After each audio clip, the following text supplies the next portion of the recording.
Coba jawab jujur dalam hati. Kenapa ada orang yang gajinya naik, tapi tetap saja kekurangan uang? Kenapa ada orang yang bonus besar, tapi 3 bulan kemudian hidupnya kembali sama seperti sebelumnya? Dan kenapa ada orang yang penghasilannya biasa saja, tapi hidupnya tenang, stabil, bahkan terus berkembang? Masalahnya seringkali bukan di jumlah uangnya. Masalahnya ada di cara berpikirnya tentang uang. Hari ini kita tidak akan menyalahkan ekonomi, tidak menyalahkan pemerintah, tidak menyalahkan orang tua.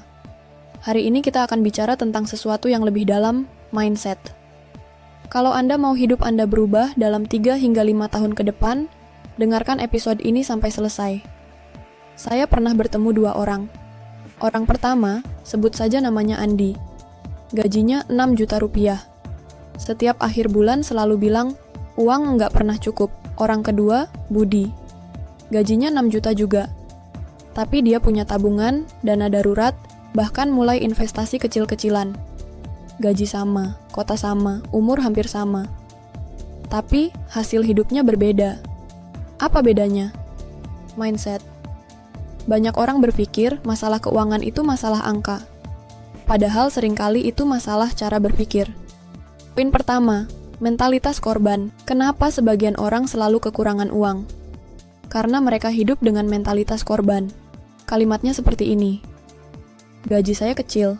Zaman sekarang memang susah. Orang kaya itu memang sudah enak dari lahir. Kalimat-kalimat ini terlihat biasa. Tapi tanpa sadar, itu membentuk identitas.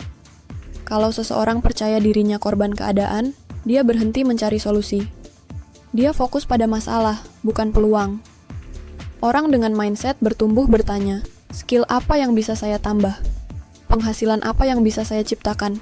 Bagaimana saya naik level? Sedangkan mindset korban hanya bertanya, kenapa hidup saya begini? Selama kita menyalahkan luar, kita tidak akan pernah mengontrol yang di dalam. Poin kedua, tidak punya visi uang. Banyak orang kekurangan uang bukan karena kurang kerja keras, tapi karena tidak punya arah. Uang itu seperti air.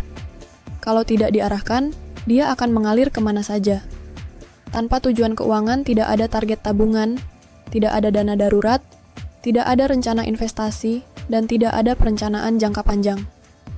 Akhirnya hidup hanya dari gaji ke gaji, dari bonus ke bonus, dari THR ke THR. Orang yang stabil secara finansial biasanya bukan yang paling besar penghasilannya, tapi yang paling jelas tujuannya. Poin ketiga, mindset, uang untuk dihabiskan.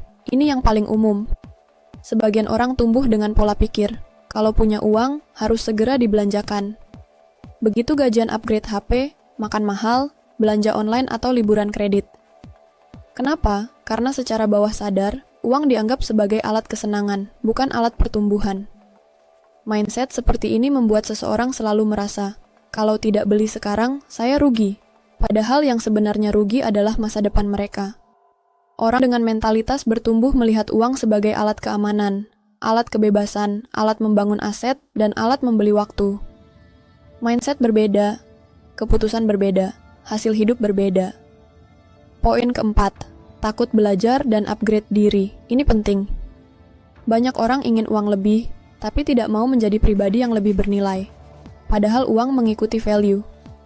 Kalau skill stagnan, kalau kemampuan tidak naik, kalau relasi tidak berkembang, kenapa penghasilan harus naik? Sebagian orang tidak miskin karena kurang kerja keras.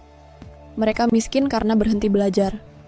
Orang yang selalu kekurangan uang biasanya tidak mengalokasikan uang untuk membeli buku, ikut seminar, ikut pelatihan dan upgrade skill. Padahal itu adalah investasi terbaik. Inti utama, hubungan mindset dan uang. Uang bukan hanya soal matematika. Uang adalah cerminan pola pikir. Mindset menentukan cara kita melihat peluang, cara kita membelanjakan uang, cara kita menyimpan uang, serta cara kita dalam mengambil resiko. Kalau mindset tidak berubah, sebesar apapun penghasilan naik, hasilnya akan kembali ke pola lama. Income naik, lifestyle naik, stres naik, tabungan tetap nol. Sekarang saya mau tanya ke Anda, apakah Anda selama ini hidup dengan mindset korban? Apakah Anda punya visi keuangan 5 tahun ke depan? Atau Anda masih hidup dari gaji ke gaji? Kalau episode ini menyentil Anda, bagus. Karena perubahan selalu dimulai dari kesadaran. Mulai bulan ini, lakukan satu hal kecil. Sisihkan dulu sebelum belanja. Upgrade skill sebelum upgrade gaya hidup. Bangun aset sebelum bangun gengsi. Kalau Anda merasa episode ini bermanfaat, tolong share ke satu teman Anda yang sering bilang, uang saya nggak pernah cukup. Mungkin bukan dia yang kurang uang. Mungkin dia hanya belum upgrade mindset. Follow podcast ini kalau Anda mau terus belajar upgrade diri, karier, dan keuangan. Karena hidup tidak berubah ketika gaji naik. Hidup berubah ketika mindset naik. Sampai ketemu di episode berikutnya.